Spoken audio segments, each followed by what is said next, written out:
"You shouldn't have been born," he said coldly. I nodded. 2 weeks later, payroll didn't process. His staff walked out. "Before we begin, grab something warm, coffee, tea, whatever feels like home. And if you've ever felt like the outsider in your own family, this one's for you." At a long mahogany dining table, beneath the soft clink of silverware and the low of idle conversation, Emily Wallace finally asked the question that had been burning in her chest for years. Her father had just poured himself a glass of wine when she looked up and said, carefully, "Dad, I think I've earned the right to be considered. Why wasn't I in the running for CO?" The room fell silent. Even Blake, her younger brother, paused mid-bite to watch what came next. Richard Wallace didn't flinch. He didn't frown or hesitate. He swirled his wine, took a slow sip, and then looked at his daughter like she was a stranger. Then, with a chilling calmness, he delivered the sentence that would stay with her forever. "You're not CEO material. You were a mistake the moment your mother got pregnant." The words hit like a slap to the face. Emily blinked but didn't move. Her mother had been gone for years, but this insult wasn't just to her. It erased Emily's very existence, dismissed her life as a misstep. Blake chuckled under his breath and leaned back, the smug grin on his face adding insult to injury. Emily sat there, perfectly still, her heartbeat pounding in her ears.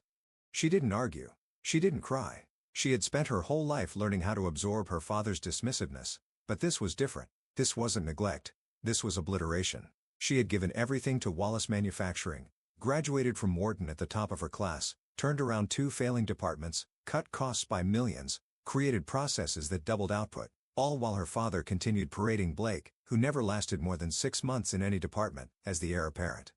"He has vision," Richard often said.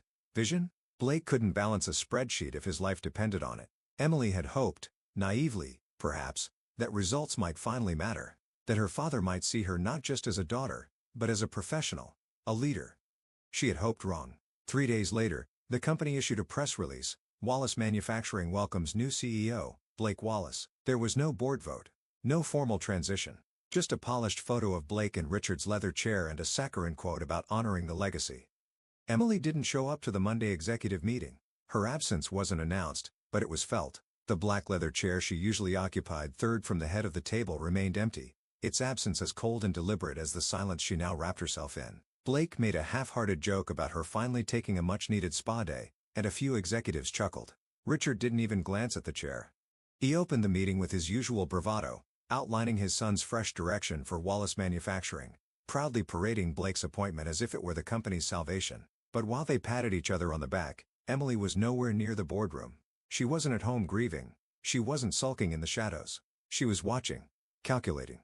She had spent years giving Wallace Manufacturing everything she had, restructuring operations, recovering losses, building long-term growth plans that Richard took credit for without hesitation.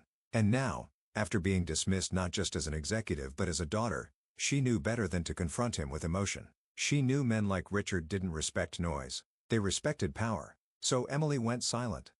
No emails, no phone calls, no updates on shared platforms. Her calendar was cleared, her desk untouched. Even her assistant didn't know where she had gone. It was as if she had evaporated, but behind closed doors, she was moving faster than she ever had in her life. The truth Richard had never bothered to learn, perhaps because he never thought she was worth paying attention to, was that Emily wasn't just a part of Wallace Manufacturing. She was its lifeline. Hidden behind layers of estate planning and legal anonymity was the fact that Emily, through a trust fund established by her late mother, was the primary financial backer of the company, and not in a symbolic way. She controlled 52% of the company's funding through structured capital infusions, funding that had kept the business afloat during economic downturns and expansion slumps. It had always been there, sitting quietly in the background, just like her. She had never used that authority, never flaunted it. It was her mother's legacy, and Emily had honored it with humility. But now, that restraint was over. The trust gave her full authority to continue, adjust, or immediately suspend all financial support. No board vote required. No oversight from Richard. It was ironclad. Emily had the power to choke Wallace Manufacturing at its core, and she was ready to use it. She began with the numbers. In her private home office, she contacted a trusted third-party forensic accounting team, experts she had worked with in past ventures and kept on standby. She granted them secure access to internal records, pulling data directly from the source, bypassing company channels Richard likely assumed were loyal only to him. Within days, she had the results. What she found was worse than she imagined. Blake had been signing off on large contracts with vendors that didn't exist, dozens of them. Overpriced consulting fees to shell companies registered in the Cayman Islands. Inflated supply orders with no corresponding inventory. Tens of thousands bleeding out monthly into accounts that led nowhere. His digital signature was on every approval. In one particularly bold move, Blake had approved a $2,100,000 marketing campaign through a newly formed company run by one of his college drinking buddies. The campaign never launched. The company disappeared 3 weeks later. But the most damning part? Richard had countersigned several of the transactions. Whether through willful ignorance or complicit approval, her father had allowed this rot to spread. He had appointed a fraud to run the company and either didn't notice or didn't care as it began to collapse from the inside. Emily stared at the compiled reports, transaction logs, bank trails, screenshots of internal emails, and felt no surprise, just confirmation. She had always known Blake wasn't capable, but now she had proof that he wasn't just incompetent, he was dangerous. And Richard, in his blind loyalty and ego, had enabled it all. She could have ended it right then. She could have marched into the next board meeting, dropped the files on the table, and watched them both burn. But she didn't. Emily knew timing was everything. She wanted the fall to be slow, inevitable, and public. She wanted her father to feel the weight of every poor decision, every condescending remark, every time he had called her a mistake. So she waited. She instructed her legal team to pause all disbursements from the trust, citing a review clause that allowed temporary suspension in cases of financial mismanagement. Quietly, without fanfare, she turned off the tap. If you loved this story, don't forget to like and subscribe to our channel. Your support inspires us to bring you more heartwarming stories almost every day. Thank you for being part of our community. See you in the next one. 2 weeks passed. Inside the towering glass headquarters of Wallace Manufacturing, the mood had shifted from celebration to confusion. At first, it was little things: reimbursements delayed, vendor payments processing longer than usual, whispers from HR about a pending issue with employee health coverage. But on the 14th morning, everything cracked open at once. Not a single employee saw their paycheck land in their bank account. Direct deposits failed. Paper checks were returned. Overnight, the company's entire workforce, from senior executives to factory line workers, realized something was deeply wrong. Calls flooded the accounting department. Emails poured in from regional managers. Union representatives started circling. Vendors called to report unpaid invoices, some dating back 6 weeks. One logistics provider threatened to halt shipments entirely unless they were paid within 24 hours. Within hours, the HR director discovered employee benefits had been frozen. Health insurance access was suspended. Dental and vision coverage showed inactive on provider portals. By noon, panic was spreading across every floor of the company. The factory in Illinois, the company's main production hub, shut down operations by 3 p.m. Employees refused to work without confirmation of pay. Team leads walked off the floor. Supervisors locked the warehouse gates, citing legal liability. No one could explain what was happening. At 3:16 p.m., Richard Wallace stormed into his CFO's office like a hurricane. He slammed the door so hard the glass panel rattled. "What the hell is going on, Dan?" he barked. Dan Levinson, a man who had spent the last 20 years balancing Richard's chaos with cold precision, looked up from his screen, pale and sweating. He gestured for Richard to sit, but Richard remained standing. "Payroll didn't go through. Vendors are calling. HR says benefits are frozen. You want to explain that to me?" Richard shouted, voice rising with every syllable. Dan rubbed his temples, then turned his monitor toward Richard. "I've been trying to figure that out all morning," he said, "but it's not an internal error. The money was never transferred. The operating accounts were never funded for the cycle." "What do you mean they weren't funded?" "They're always funded. That's the entire point of the trust." Dan hesitated. Then, reluctantly, he clicked open an email and pointed to a message from the firm managing the trust account. Richard leaned in to read. As his eyes scanned the text, his face flushed. As per Provision 7.4b of the Wallace Family Trust, all financial disbursements have been temporarily suspended effective immediately, pending a formal review by the primary investor. No timeline for reinstatement has been provided. The blood drained from Richard's face. "What the hell does that mean?" he asked, voice lower now, brittle. Dan looked at him, eyes heavy with dread. "It means we've been cut off. The primary investor, the one funding over half of our operating capital, pulled the plug, and we can't touch any of the reserves without violating the agreement." Richard took a step back, gripping the edge of Dan's desk. "Who the hell is the primary investor? Some hedge fund? A competitor? I want names." Dan shook his head. "They're protected by confidentiality. It's all managed through blind legal entities, remember? You signed off on that years ago." Richard's mind raced, his pulse pounded in his ears. Someone was sabotaging him. Someone with deep pockets and perfect timing. And it had to be personal. "This is a hostile move," Richard growled. "Someone's trying to take control. This is extortion." Dan didn't respond. Across the company, things were unraveling fast. By the end of the day, 3 senior engineers had resigned. 2 regional directors followed.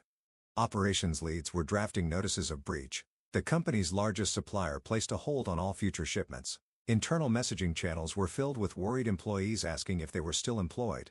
And through all of it, Richard refused to believe the truth. To him, this had to be the work of a greedy outsider, a corporate raider, some faceless vulture circling the company, sensing weakness and striking now that Blake was at the helm. He imagined a former investor, a rival firm, anyone but the one person he had dismissed, insulted, and cast aside. Not once did he consider that the hands tightening around his empire had once been the same hands quietly holding it together. Not once did it occur to him that the primary investor was his own daughter. The emergency board meeting was scheduled within 24 hours. Richard, red-faced and restless, had demanded it personally. He paced outside the executive conference room before it began, barking into his phone, trying to spin a narrative he no longer controlled. The entire company was unraveling, and he was desperate to find a scapegoat, someone to blame, someone to crush. By 9 a.m., the board members had filed in, all 12 of them, each carrying a copy of the prior quarter's disaster. Missing funds, frozen accounts, employee unrest. There was no denying the collapse. They had all seen it coming from the edges, but now it was at their feet. Then, the last person entered the room, Emily Wallace. She walked in without hesitation, calm and composed. Dressed in sharp black from head to toe, her presence alone quieted the murmurs. She carried no laptop, no documents, just a leather folder tucked under one arm and the kind of poise that made people sit straighter. Richard's jaw tightened the moment he saw her. Blake, seated beside him in a tailored suit too big for his shoulders, rolled his eyes with an audible sigh. Emily didn't sit at the far end of the table like she used to. She took the seat directly across from Richard, bold, uninvited, undeniable. Richard was the first to speak. "This meeting is to address the financial sabotage currently destabilizing Wallace Manufacturing," he said, voice clipped. "Someone is attempting a hostile takeover." "I'm not here to listen to conspiracy theories," Emily interrupted coolly. The board shifted in their seats. "I'm here," she continued, her voice steady, "because I am the individual who suspended the funding." Silence fell like a hammer. "I own 52% of Wallace Manufacturing through the Wallace Family Trust," she said. "A controlling interest. The funding you relied on for payroll, benefits, vendor payments, and R&D, all of it came from my shares in the trust. Shares our late mother left to me, not to you, not to Blake." For a moment, no one moved. Then Richard exploded. "You self-righteous brat," he shouted, slamming his hand on the table. "This is exactly why I never trusted you with leadership. You're emotionally unstable, manipulative, power-hungry. You'd burn down the whole company just to prove a point." Emily didn't flinch. She let the words hang in the air before replying, "No. I'm trying to save what's left of it after you handed it to someone who can't even read a balance sheet." Blake leaned forward. His cheeks flushed. "This is about revenge," he sneered. "You've always hated me. Admit it. You're doing this because Dad chose me. You're trying to destroy the Wallace legacy out of spite." Emily opened her folder and slid a stack of printed documents across the table. "I'm doing this," she said, "because you've been embezzling funds for the past 8 months." She looked at the board, locking eyes with each member. "These are records of payments Blake authorized to fake vendors, offshore shell companies. And here," she flipped another page, "are the emails where Richard signed off on those transactions without review, or worse, knowing exactly what they were." Gasps broke out. One of the board members adjusted his glasses and leaned forward to read. Another looked sharply at Blake, whose expression had collapsed into pale confusion. Richard's voice wavered. "This is fabricated." Emily tilted her head. "Would you like me to play the audio recordings of Blake's calls with those vendors? I have those too. And the wire transfers. I didn't come here to debate. I came here to put an end to the circus." The boardroom erupted in whispers and exchanged glances. The general counsel, seated near the head of the table, raised her voice firmly. "We need to pause here," she said. "These are serious allegations, and if what Miss Wallace is presenting is valid, the legal implications are significant." Emily leaned back, folding her hands. The general counsel turned to Richard and Blake. "Given the severity of this evidence and its potential to affect investor confidence, I recommend both of you step down from your positions temporarily, until a full independent investigation is conducted." Richard stood, face crimson, eyes locked on Emily with rage and disbelief. Blake sat frozen, stunned into silence. No one defended them. No one questioned Emily. The balance of power had shifted, and the boardroom knew it. The board reconvened the next morning in a closed session. The tension from the day before still hung in the air, but this time, it was laced with something new: respect. When the votes were cast and the motion passed unanimously, Emily Wallace was named interim CEO of Wallace Manufacturing. She didn't celebrate. She didn't gloat. She got to work. Within hours of the announcement, she convened a call with the finance department. Calm but firm, she reinstated payroll through an emergency trust release clause, ensuring every employee would receive back pay within 48 hours. She worked late into the night with the legal and HR teams to draft clear internal communications and begin repairing employee morale. By sunrise the next morning, she had already scheduled back-to-back calls with key vendors, some of whom hadn't been paid in over a month. She personally apologized for the delays, laid out a new payment plan, and assured them that Wallace Manufacturing was back under stable leadership. Several had already been planning to sever ties permanently, but after hearing from Emily directly, they agreed to continue the relationship. At 9 a.m., every employee across all branches of Wallace Manufacturing received a company-wide email with a subject line, "Restoring Trust Starts at the top." Emily wrote it herself: "To the people who keep this company alive, you have not been seen. You have not been heard. That ends today. Wallace Manufacturing has made mistakes, some recent, some long-standing, but we are no longer operating in shadows or silence. You deserve transparency. You deserve stability. You deserve leadership that serves, not commands. This is a turning point, and we will rise together." Emily Wallace, interim CEO. The responses flooded in. Hundreds of emails from employees thanking her for acknowledging what had been ignored for too long. Many who had resigned in protest reached out to ask if their positions were still open. Some asked for interviews. Others just sent support. 3 days later, Emily received formal notice from the district attorney's office. Blake Wallace had been indicted on multiple counts of corporate fraud and wire fraud. Investigators had confirmed the offshore accounts, the shell companies, and the trail of embezzled funds tied directly to his signature. With Emily's cooperation and the trust's financial records, the case was airtight. Blake was arrested without fanfare. No press conference.